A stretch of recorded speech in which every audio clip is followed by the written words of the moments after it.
انسانی باندې کرم فرمای او د انسان ټول وجود داغه یعنی ذات د قرب د فیض نه مستفیض ګرځي دا د الله تعالی جل جلاله دا ذکر کول برکت د انسان سره شامل حال شي. پنځم نمبر د زړه چمک دمک په ذکر الهی سره. مثال پتاور چې یو عالیشان محل تعمیر شي او بشمار دولت پاغه باندې صرف شي او پاغه کې د استعمال کیدونکو سامانونو د دنیا د ګټ ګټ نه حاصل شي چې کله دغه قصر رفیع تیار شي نو د دنیا خلق دغه محل د حسن و جمال او نفاست د کتر د پارا د ډیر لری زینو راضی او دغه تماشې و نظاره یره ډیر زبردست محل جوړ شوی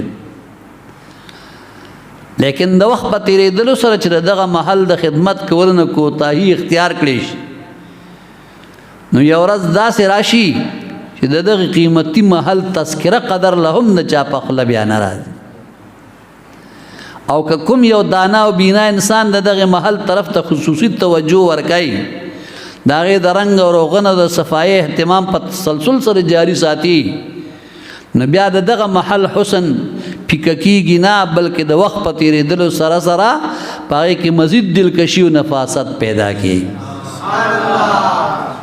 او داغه محل په چمک دمک کې روز افزو ترقی راځي او داغه محل جمال او وقار ته چار چاند لګيږي. مؤمنانو همدغه رنګي زړه هغه خدایي محل دی چې هغه ذات کبریا مونږ ترا کړي او نور باقی ټول نعمتونه زمونږ د استعمال لپاره را کړي لیکن زړه صرف د خپل ځان لپاره ساتل.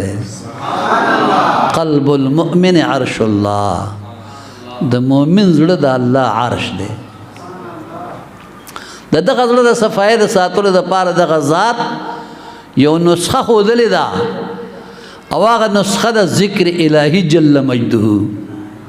ذکر الهی سره زړه منور او روخانه وي او په ذکر الهی سره زړه د هر قسم خس او خاشاک نه پاک کیږي. په شعب الایمان جلد نمبر 1 صفحه 396 کې یو حدیث مبارک را نقل کړي چې محبوب پاک صاحب الاولاق صلی الله علیه و آله وسلم فرمایي ان لكل شيء جلاء وان جلاء القلوب ذکر الله. د هر چیز یو جلا او رونق وي صفائی وي او د زړه جلا او چمک دمک ذکر الهی جل جلاله. شپږم نمبر ذکر الهی او مضبوطه قلعه ده. ذکر الهی او مضبوطه قلعه ده د انسان بشمار دشمنان او هغه هر وخت په دې کوشش کوي چې داسې یو موقع وګوري چې انسان ته نقصان ورسي. د دشمن کار دشمنی کول دي داغه نه د خیر توقع بس. دشمن هر هغه عمل کوي چې هغه د پریشانه او مصیبت سبب جوړي. دانا او بینا هغه انسان دی چې هر وخت د دشمن باره کې خيار اوسي دغه ته داسې موقع ورنکړي چې هغه دغه موقع نه فایده واخلي او د اطمینان د نه واخلي او د په مصیبت کې مبتلا کی. شیطان د انسان ازلی او ابدي دشمن دی. داغه هر وخت دا خواهش او کوشش وي چې د انسان نه دغه اصلي دولت ایمان واخلي او د فرزند آدم علی السلام ته دغه نعمت دغه نعمت نه یعنی چې د ایمان نعمت دی د اسلام نعمت دی دغه نه محروم. دغه شیطان دل کړه دشمنی په لباس کې راځي او کله د دوستۍ په شکل کې ظاهر شي. خوا کاغه شیطان جنی وي کاغه شیطان انسی وي هغه هر یو حربه او طریقه استعمالي او انسان د صراط مستقیم نه اړای. کچر انسان دغه جنی یا انسی شیطان په مکر او فریب کې راشي او داغه نه دوکه بیا مومي، نو بیا د خپل انجام د سترګو د وړاندې کېږي سوای د هلاکت او بربادۍ نه او د دین اسلام او ایمان د فساد نه هیڅ لاس ته نه راځي. دغه ازلي دشمنانو نه د بچاو طریقه سوچ کې راوستل د هر سلیم الفطرت په خاوند باندې لازم. الله پاک او دغه محبوب صلی الله علیه وسلم او مقربین د بارگاه الهی جل جلاله داغه نه د حفاظت یوا اسانه طریقه مونږ ته خودلې ده او هغه د ذکر الهی. په شعب الایمان جلد نمبر 1 صفحه 402 کې دا روایت نقل کړي چې حضرت یحیی بن زکریا علیهم السلام خپل امت ته په واعظ او نصیحت کې مصروف وو.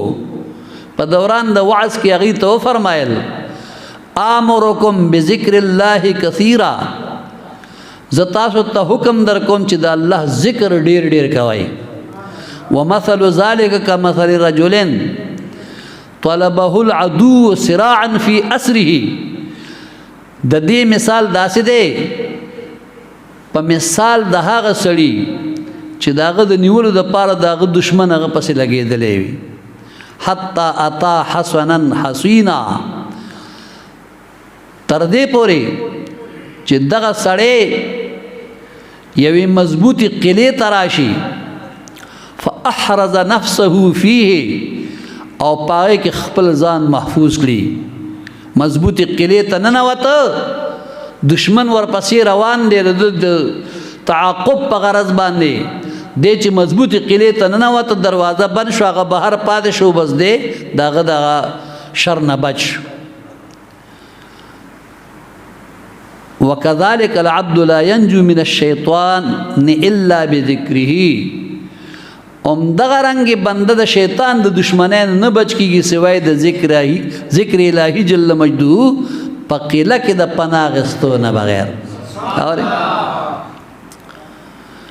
چې د الله تعالی جل جلاله د دغه ذکر مبارک دغه مضبوطی قله کې سړی نه پناه شوی نه پټ شوی، دغه شیطان د حملې نه انسان نه بچ کیږي. بس دا ذکر الهی د پاره یو مضبوطه قلعه ده. وم نمبر دا الله ذکر د ټولو نه لوی دولت دی. دا الله ذکر د ټولو نه لوی دولت. په حلیۃ الاولیاء کې جلد نمبر 1 صفحه 235 کې ابو نعیم رحمه الله او دارنګي په سیر د اعلام النبلاء جلد نمبر 1 صفحه 455 کې راغلي دي چې حضرت معاذ بن جبل رضی الله تعالی عنہ فرمایي جلیل القدر صحابي دی د نبی علیہ السلام مبارک چې د انسان کوم یو عمل هم د الله پاک د ذکر نه زیات د الله د عذاب نه نجات ورکون کې نه دی.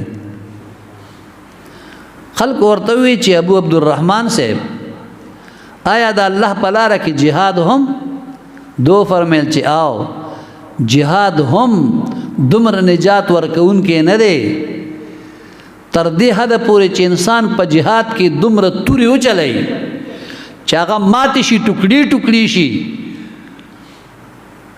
هم دغه جهاد د نجات ورکون کې دمر نه دی. لکه سورہ عنکبوت پارہ نمبر 20 آیت نمبر 45 کې راغلی چې الله پاک جل جلاله فرمایي چې ول ذکر الله اکبر.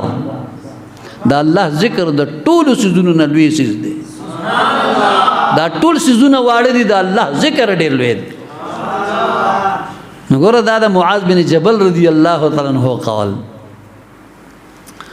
او د صحابه کرامو خبرې خو چې دی دا ډېر د کمال نه ډکه خبرې دي.